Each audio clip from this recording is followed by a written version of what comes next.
Hello, boys. Hello, girls. Good afternoon.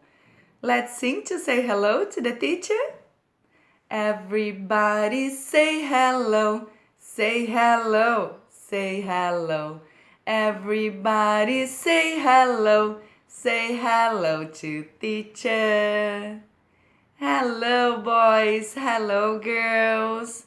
Today, let's learn about the animals farm. Hoje, a nossa aula, nós vamos aprender sobre os animais da fazenda. Vamos ver se vocês lembram? Let's remember. Ok. The first one. O cavalo. Horse. Repeat. Horse. Great. Next animal. A ovelha. Sheep. Let's repeat. Sheep. Ok.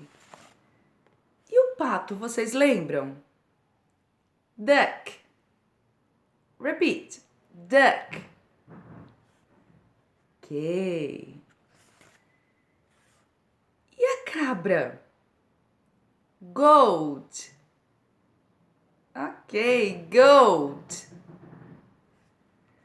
A vaca. Quem lembra como que é a vaca? Cow. Repeat. Cow.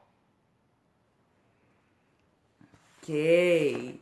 Next animal. A galinha. Hen. Let's repeat. Hen.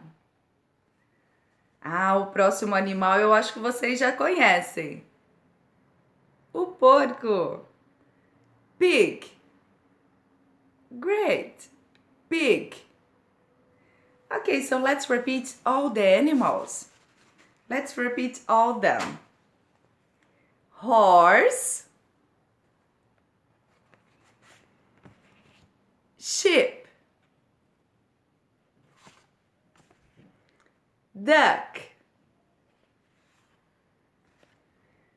Goat. Cow. Hen. Pig. Okay, so now let's draw the farm with the animals farm. Agora, vamos desenhar uma fazenda com os animais? Ok. Thank you, boys. Thank you, girls. I love you so much. Kisses.